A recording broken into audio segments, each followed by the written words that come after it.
I want to talk before we get out of here about quarantine viewing, what we can watch, as we pass the time here in our shelter in place. And I wanna run through a couple of things. Somebody reached out to me on Instagram and wanted to know what they should watch pro wrestling. He's not a wrestling fan. He said, "All right, man, you're the person to ask. How does someone who has never watched pro wrestling get into it?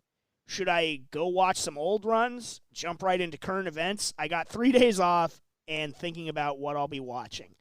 And I just wrote back, I said, "So glad you asked." And I said, "What is your level of knowledge?" I guess is a good place to start. And he said memes and a vague knowledge of some big personalities. That's about all. And so I came up with a list of things that he should watch. And so I went through, I mean, obviously I told him my favorite match was Shawn Michaels versus Ric Flair from WrestleMania 24. He actually watched it, and he said, "Dude, that match was awesome. Bro, I knew nothing about Ric Flair, but by the end of that match, I knew he was a legend." So I'm glad that went over well. So I went through the first, I think, 20 WrestleManias for him. Because I told him, I said, go back to WrestleMania 1. So I'm going to go through what I told him to watch from each WrestleMania. I said, WrestleMania 1, Hogan and Mr. T versus Piper and Mr. Wonderful. WrestleMania 2, Randy Savage versus George Steele and Hogan versus King Kong Bundy. WrestleMania 3, obviously Randy Savage and Ricky Steamboat and Hogan versus Andre. WrestleMania 4, Randy Savage versus Million Dollar Man, obviously the main event there. And then WrestleMania 5, the main event, Randy Savage versus Hogan. WrestleMania 6, Jake Roberts versus Ted DiBiase. That's the Jake Roberts promo that is one of my favorite all-time promos about Ted DiBiase wallowing in the muck of avarice. And, of course, the ultimate challenge, Hulk Hogan versus the Ultimate Warrior. WrestleMania 7 with Randy Savage's career on the line versus Ultimate Warrior. And also, of course, Hulk Hogan versus a heel Iraqi sympathizing Sergeant Slaughter. Never liked that, even as a kid, because I was a big G.I. Joe fan. It pissed me off that they did that to Sergeant Slaughter. We saw that in person, my brother and I, a house show when the WWF came to the Bay Area. Nice. We got to see Sergeant Slaughter as the Iraqi sympathizer. We love Sergeant Slaughter on this show. Yeah. Oh, yeah, he's awesome. He's a great guy. WrestleMania 8, of course, Bret Hart versus Roddy Piper for the IC title and Randy Savage versus Ric Flair for the WWF Championship. WrestleMania 9, HBK versus Tatanka and Yokozuna versus Bret Hart, then versus Hulk Hogan, which is how Triple H was able to break that aforementioned streak of the heel leaving with the championship, because Mr. Fuji couldn't leave well enough alone and had Yokozuna face Hulk Hogan there. And then WrestleMania 10, Shawn Michaels versus Razor Ramon. And I said those are some matches from the first 10 Manias. And I went through 11, Michaels and Diesel and Bam Bam versus LT. 12, the Hollywood Backlot Brawl. And, of course, the Iron Man match, which I actually rewatched recently, Shawn Michaels versus Bret Hart. It holds up. WrestleMania 13, of course, Stone Cold Steve Austin versus Bret Hart in the submission match. Undertaker versus Sid. 14, Undertaker versus Kane 1. Shawn Michaels versus Stone Cold Steve Austin as the Austin era began. WrestleMania 15, Austin Rock, of course. And then WrestleMania 2000 had a lot clocking here. You had Edge and Christian versus the Hardy Boys versus the Dudley Boys. You had Kurt Angle versus Chris Jericho versus Chris Benoit. And then the Triple H main event with Rock, Mankind, and Big Show. X7, Shane McMahon versus Vince McMahon. The TLC match, Steve Austin versus The Rock Part 2. WrestleMania 18, Rock versus Hogan. Of course, I mean, just the electric atmosphere there. 19, Shawn versus Jericho. Austin versus Rock 3. Angle versus Brock. And then WrestleMania 20, Eddie Guerrero versus Kurt Angle. And the main event, Triple H versus Shawn Michaels versus Redacted. Chris Benoit. I already said him, so I can say his name. But yeah, so I sent him all that, and he's been really enjoying watching all those. So that's some of mine. If you are sort of, a newer wrestling fan that maybe has felt sort of daunted by, what historical things to go back and watch. Because it's funny to me that there are those people out there that, are newer fans or younger. We're old, baby Huey. So, like, I know. Like, it's different now. So Yeah. if you're at all daunted, those are sort of my recommendations from the first 20 WrestleManias of the must-see matches from each of the showcases there of the Immortals. Another thing to watch, the Ric Flair with Steve Austin, the Broken Skull sessions. That was what did you think of that, baby Huey? I loved it very much. Do you want to get kind of deep in that right now, or just kind of just real quick, kind of our quick thoughts on it? I will say, yeah, if you're looking for something to watch, I mean, just all the Broken Skull sessions thus far have been great. They've been doing about one a month, but yeah, the most recent one with Ric Flair, I loved. I really kind of. It was the longest one. It was like an hour and 41 minutes, and it makes you wonder how long did they really talk for? Because I think with Undertaker, they supposedly talked like 4 hours, but only put an hour up. They edited it down to an hour on the network. So with Ric Flair, it makes me wonder how long did they really go for, and what did they keep and put on the cutting versus cutting room floor. But I loved it. I mean, me personally, as a like my brother who's a big like wrestling historian fan, just kind of like the first part of it, just hearing about his time in the 80s with the NWA and the early of days of WCW, just hearing those stories, I always loved that. And I think, as you mentioned earlier, I think for newer fans, I think it's really important to learn the history of the business and not just get one side only focus maybe on current events, but like know about who did what over the decades. And so just Ric Flair, what he did in the 80s and hearing some of those stories, I always love hearing about that. But then like in the 90s and just how he came to WWF at the time and why the match with Hogan never happened at a WrestleMania. And then just hearing about like going back to WCW and the Monday Night Wars, just that perspective from him. And then the early 2000s, with Evolution came, and then just kind of like some of the mental stuff that he was going through, how like he'd lost his confidence. Yeah, he was like depressed, right? Like he just couldn't go out there and feel like he could deliver anymore. Like, and that must be like, wrestling, if you're the man, like he was, like any sport, football, basketball, baseball, when you're the best and you retire or get ready to leave, it's tough to adjust to life after that. Like that's all you ever known as being the greatest. Well, there's a great sort of through line that I didn't know until in later years when Rick's sort of gotten more open about his struggling with his confidence in terms of his time in WWF, WWE, is that he was struggling with that. Triple H helped restore his confidence and everything.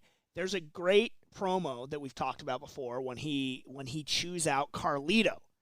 And it's one of Rick's greatest promos. But there's a line in that promo that I didn't fully understand the sort of work shoot aspect of it, the truth in what he was saying until more recent years with him being more open about his legit confidence issues. Was that there's a line in where he says, I'm walking around trying to figure out what my name is, and the whole world knows who I am, except me sometimes. That was him being real about his battles with his confidence, and he was using that in that already just legendary promo with Carlito.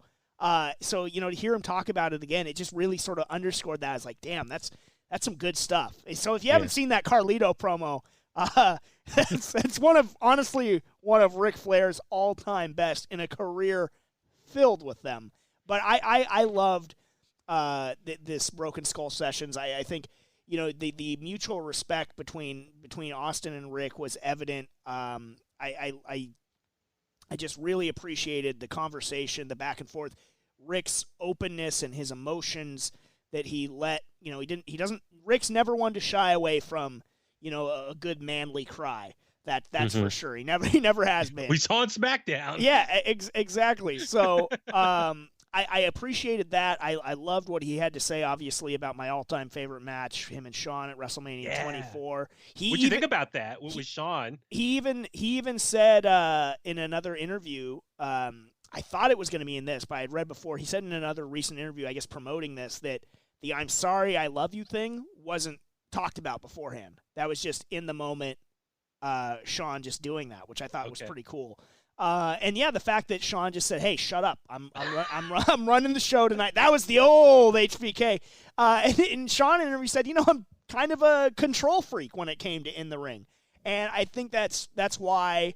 But so many of his matches were so good is because he was an artist in there, much like Bret Hart was an artist. Well, I thought it was just kind of trippy to think that usually the older person or the veteran, quote veteran. I mean, they're both veterans at that point, but Yeah. the older person out of the two would do the play-by-play calling. But in that regard, Shawn Michaels is the younger one. So you would think Ric Flair in his last match would be the one calling the shots. No, it was Shawn. I thought that was very cool to hear that. It was so cool that like Shawn essentially was like, I'm going to give you like the send off that you deserve. So just come along with me, ride with me. And that's exactly what they got. And I rewatched that match again. I watched it twice last week. And it is a love letter to Ric Flair. It really is. And, you know, so that was the right call. It was fun hearing Nate talk about it because even in the early going, he tried to sort of call some stuff. And so I was like, no. Like, no, even they wrapped up, I think in the beginning, he's like, shut up. Yeah. Like, you're riding with me. But even he said when he was walking to the ring, even at that moment, he still was not completely like head was in the game at that moment. Like he's still not fully confident. It's just so trippy to hear all that. And just now looking back on, you know, they talk about his daughter and just his family and they were ringside and where they're at now, but just even the Vince stories. Like, yeah. And you talked to me about that off the air about how much you knew I would appreciate that as a, look, I know everyone listening out there that I carry the water for Vince McMahon on this program. And I am unapologetic about that because in some manner or fashion, you're a wrestling fan because of Vince McMahon. Whether you want to admit it or not, it's there.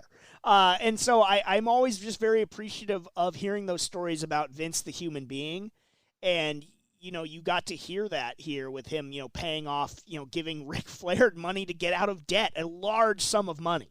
Mm-hmm. And, you know, and paying Ric Flair ahead of time and just being genuinely concerned about the well-being of the person, which, you know, flashing to what's going on now is why I say that I don't think Vince, any of these releases, there any ill will behind them. I think he feels every single one of them. Yeah. Well, I'm just thinking, well, even with the Ric Flair stuff, it kind of backs up the story. Remember recently remember when Harley Race was sick, that Vince McMahon, you know, helped pay for some of the medical bills at the time. And so it just shows that Vince does care about the boys, the legends from over the years, that he'll figure out a way to help them out in any way he can. The number of times he helped put Road Dogg or insert whomever through, you know, drug rehab and stuff like that. I reference Road Dogg because it led to, you know, a third and fourth chance to where now he's a higher up within the company. And that's just a great redemption story for him that wouldn't be possible without somebody that is willing to bet on the human spirit and the people that he knows are deep down inside them. You know, you could look at that with his ability to forgive Stone Cold for walking out, his ability to forgive a Shawn Michaels for being pilled out of his mind and acting a fool and stuff like that. You know, all these things. So I really did enjoy the conversation between Rick and Stone Cold, and if you haven't watched it yet, that is certainly a great way to spend your time. I was just saying, when even Vince told Rick, like, he was crying. He says, like, when they were about to wrestle each other, like that. He's like, this is the coolest thing ever. Like, this is Vince McMahon. He's seen and done it all in pro wrestling, but like his favorite moment ever was wrestling Ric Flair. Yeah, like, that's goosebumps hearing that. I think another one I left off to message my friend on Instagram, the WrestleMania 18 match between Rick and Undertaker, underrated. That was a really good match. Really good build for it too. You know, I think that was another highlight in the Broken Skull sessions. Undertaker hates only gets 3 max chops chops to the chest. Yeah, that was awesome. I know. What is something else you want to recommend to people to watch? No, I'm glad you brought up the Broken Skull session with Ric Flair. I highly recommend watching it. It's hour 41 minutes for me, just went by very fast. Real quick, just shout out Brian Pillman Jr., who we had on recently. If you have time, watch MLW Fusion. That's their weekly show. It's on YouTube. I mean, it's also on Bein Sports if you want to watch it live Saturday nights as well. Or if you go to MLW.com, you can get all the info there.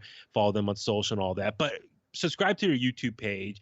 All their episodes are posted on YouTube. What I like to do, bring it up on my phone, connect it to my Roku, and watch it on my TV. Very easy to watch. It's an hour long, if that, usually a little bit shorter. So you get 2 to 3 matches, ton of backstage promos, segments, great storytelling. Great young roster, also mixed in with some veterans. I can't say enough good things about MLW. Like I said before, how Lucha Underground really revived your love for wrestling. MLW has been a great alternative / motive for me to kind of fall in love with wrestling again, even though we have so much of it right now between Raw, SmackDown, NXT, AEW, Ring of Honor, New Japan, Impact. The list goes on and on. MLW has been a great little hidden gem in the whole wrestling landscape. I love watching it every week, and Brian Pillman Jr. is one of the stars there right now. So watch what you can, catch up on the latest episodes. Great storytelling, especially what they're doing right now, the Super Series down in Mexico with the MLW AAA partnership going on. But the other thing too is Dark Side of the Ring. I have really been enjoying this second season. They air Tuesday nights around 10 o'clock our time. But if what I've been doing is also on my Roku, I downloaded the Vice TV app there, and I logged on with my Xfinity info. And actually, I can watch it early, like I think like 7 o'clock our time, like East Coast time over here. So my brother and I have been able to watch it earlier in the night instead of have to stay up so late.